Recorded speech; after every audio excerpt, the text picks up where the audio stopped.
Vi ste organizirali tole posvetovanje oziroma to konferenco na Bledi. Zdi se mi dokaj pomembno tematska, ampak zanima me, kaj vi mislite, zakaj je pravzaprav taka konferenca v taki obliki pomembna tako za vašo fakulteto, kot recimo za širši slovenski prostor. Gre za izrazito mednarodno konferenco, kjer prihajajo udeleženci praktično iz vsega sveta. Imamo približno udeležence iz 20 ali več držav, vsakoletno prihajajo. Nekaj jih je z nami že vseh 25-26 let. Vsako leto pa se nam tudi pridružijo novi kolegi, kolegice, raziskovalci, tudi predstavniki različnih vladnih organizacij, predstavniki ponudnikov informacijskih tehnologij, tako da smo res ena taka prava zaključena družba, kjer razpravljamo o vplivih sodobnih informacijskih tehnologij na posameznika, na naše vsakdanje življenje, na organizacije in pa na družbo kot celoto. Za Slovenijo je konferenca pomembna zato, ker je to ena izmed vodilnih konferenc pravzaprav v svetu. Je prva konferenca na temo e-tehnologij, ki smo jo prav pri nas naredili, po velikosti in pa pomembnosti recimo na tem področju je pa nekje v Evropi ali pa tudi širše na 3. mestu. Tako da smo lahko ponosni na to. Poglejte, zasledila sem podatek ravno na tej vaši konferenci, da da bo človeštvo v enem letu pripravilo več inovacij oziroma novosti, tudi patentov, kot jih je prej recimo v 5000 letih skupaj. Kaj bi lahko rekli? Ali nas prehitevajo ta odkritja, ali sploh z miselnostjo lahko sledimo vsemu temu? Spremembe se res v današnjem času zelo hitro dogajajo. Na eni strani imamo hiter razvoj vseh tehnologij, ki nas spremljajo v vsakdanjem življenju in to nas tudi spodbuja potem nas same k inovativnosti.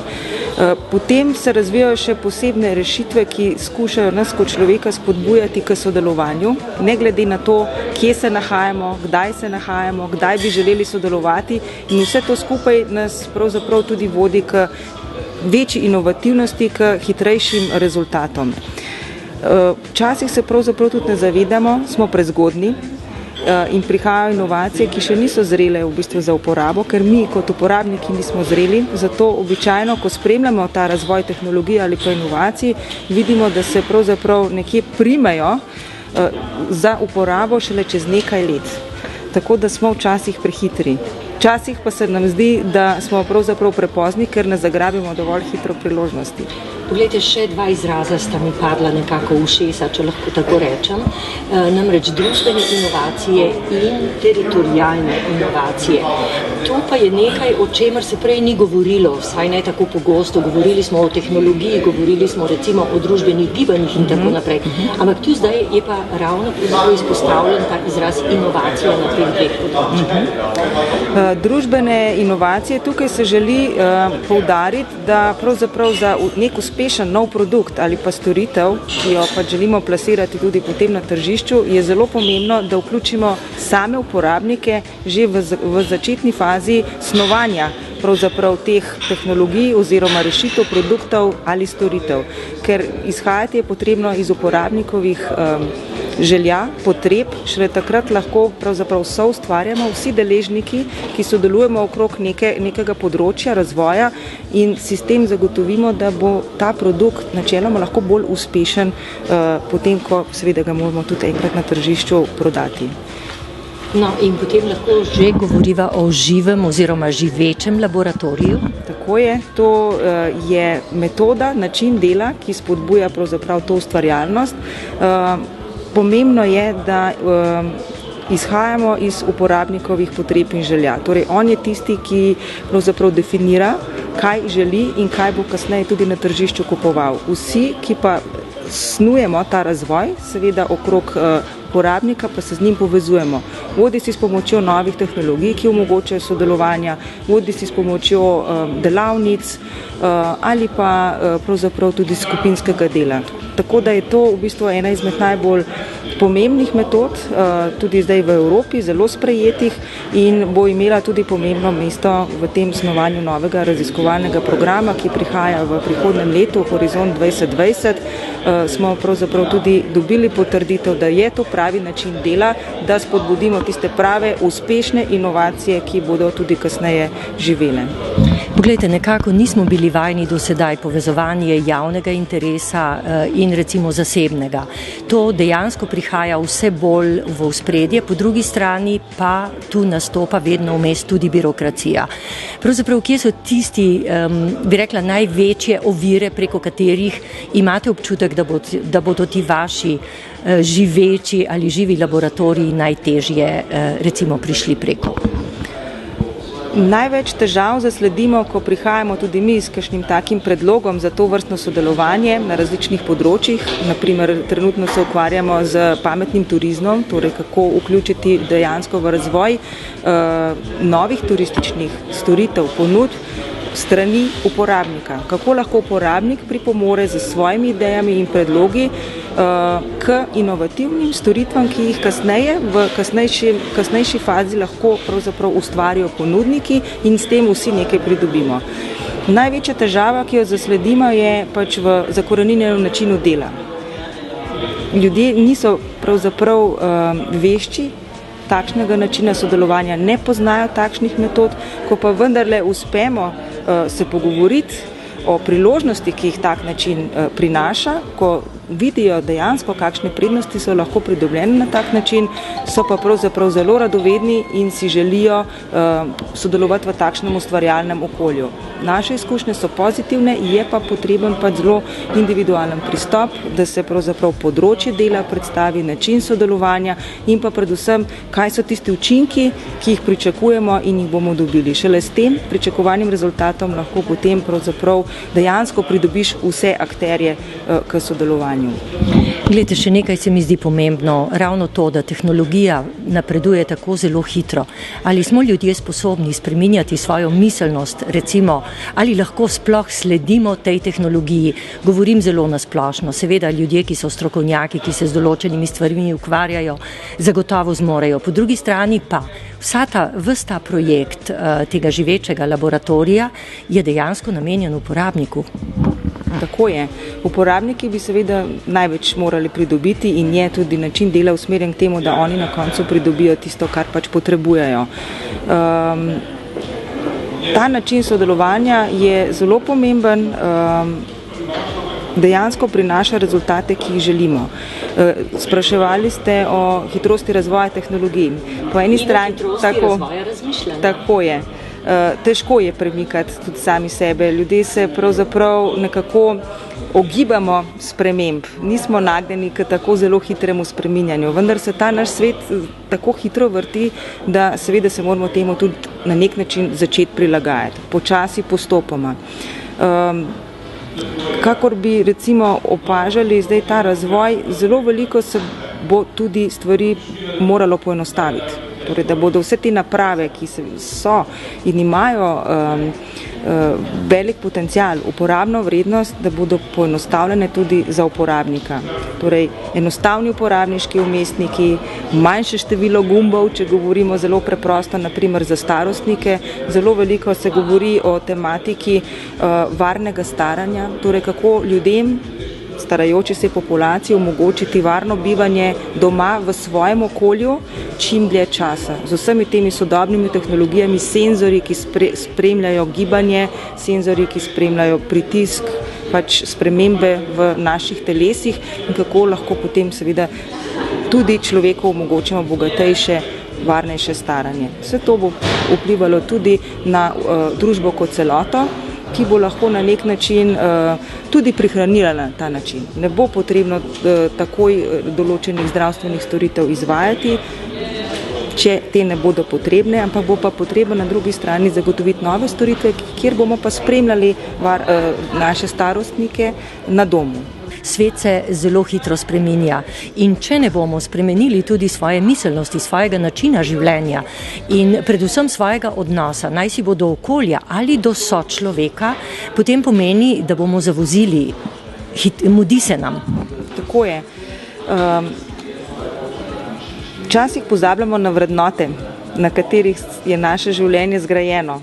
In mi smo na naši konferenci pravzaprav, kjer razpravljamo o vplivih e-tehnologij na življenje, pripravili otvoritev na drugačno temo, prvič v 26 letih.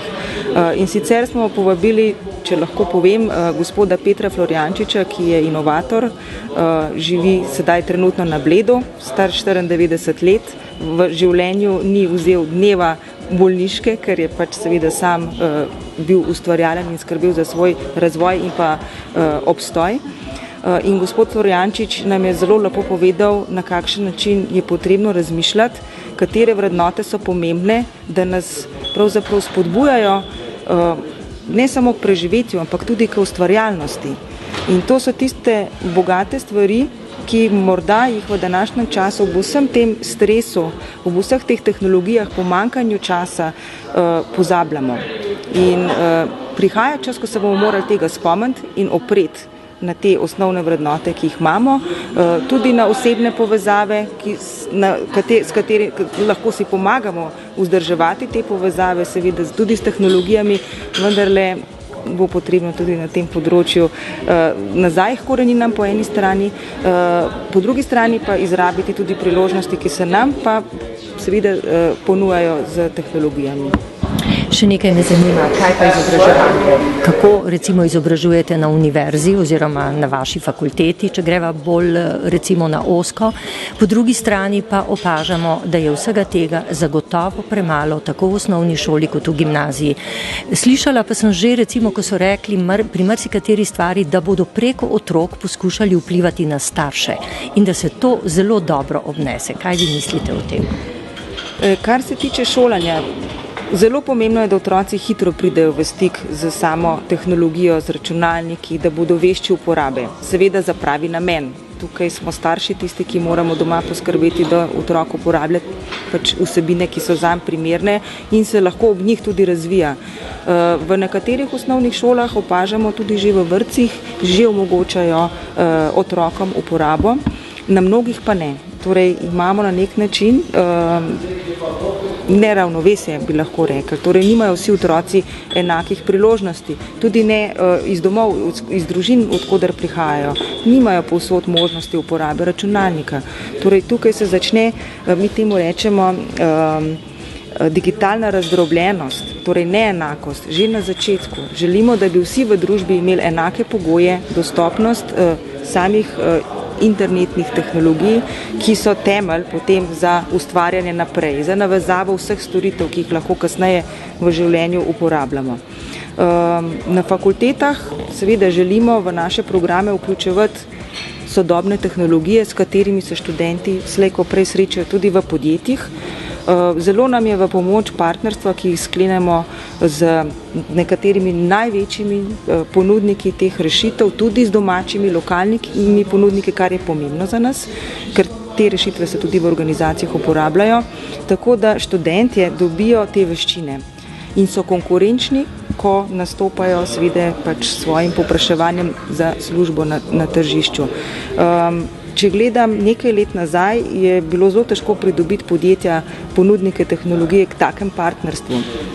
Danes se je pa zgodba obrnila zaradi tega, ker se je tudi pojavilo zavedanje, da je potrebno osveščati mlade na začetku, jih usposobiti in pokazati možnosti, da bodo lahko potem nenazadnje tudi oni bolj vešči uporabe, bodo vplivali na odločitve v podjetjih in seveda s tem bo tudi celoten razvoj družbe šel naprej. No, to sva govorili o tehnologiji, zdaj me pa še zanima recimo način razmišljanja. Pravzaprav kako se izviti iz objema ali pa morda kar primeža naše potrošniške družbe, potrošniške miselnosti, kajti vemo, da tako naprej svet ne more več. Treba je razmišljati ekološko, to, kar tudi poudarjate, treba je razmišljati o tem, da bomo varčevali tudi pri ne vem, teh mogoče virih, ki nam jih nudi zemlja, ki so neobnovljivi in da bi ravno zaradi tega uporabljali več obnovljivih virov. Kako pa je recimo ravno pri izobraževanju tega načina spremembe miselnosti? Zelo pomembno, da zgodaj začnemo, torej že pri otrocih doma, v vrtcu in potem kasneje skozi vse faze izobraževanja. Če pa se navežem na učinkovito izrabo recimo energetskih virov, ki so na voljo, je to zelo pomembna tematika, s katero se pač v svetu ukvarjamo in prav na to temo tudi Evropska komisija na nek način spodbuja ustvarjanje živih laboratorijev, kjer proučujejo z uporabo sodobnih rešitev za pravzaprav na eni strani spremljanje porabe in pa potem na podlagi tega tudi simulacije in odrejanje prave porabe virov glede na potrebe. Pogovarjamo se tudi o pametnih mestih, kjer bomo skušali z rešitvami, ki omogočajo spremljanje porabe, spremljanje potreb, uravnoteženo po eni strani ponujati vire, razporejati vire, upravljati transport in podobne zadeve. Vse to so zelo velike priložnosti, vendar pa bo potreben čas, da se ta področja razvijajo, ker jih je potrebno tudi ustrezno opremiti, razviti. Zato začenjamo pri manjših enotah, od pametnih hiš do pametnih parkov in kasneje morda na pametne vasi in na pametna mesta. Doktorica Puciher, ste optimistka? Mislite, da nam bo uspelo, da bodo dejansko ta pametna mesta oziroma sploh beseda pametno, ki se mora pravzaprav prebiti čisto na vsa področja človeškega življenja, se bo uspela prebiti, nam bo uspelo? Pamet se začne pri nas samih, potem pa naprej. Jaz želim ostati pozitivna, menim, da sodobne tehnologije nam lahko velike prednosti prinašajo, predvsem v smislu e-zdravstva, varnega staranja, pametne porabe, obnovljivih virov, skratka na tistih področjih, ki smo jih tudi zasledili za pomembna, za naše okolje, za naš ekosistem, v katerem bivamo. Tako da vidim priložnosti, seveda pa bo potrebno tudi nenazadnje se spet vrniti nazaj, znati vzeti tudi čas zase, za svoje bližnje, ker se mi zdi, da ob vsej tej hitrosti razvoja na to zelo preveliko krat pozabimo. Skratka, naj bi ostali ljudje še vedno ljudje? Ja, moramo ostati ljudje, ker drugače bomo pozabili nase. Moramo ostati prvo ljudje, na to pa bomo seveda si pomagali pri našem življenju, pri naši ustvarjalnosti tudi s tehnologijo. Vendar brez nas, brez naših vrednot, brez našega bistva, od koder izhajamo, nam nobena tehnologija ne bo pri tem pomagala.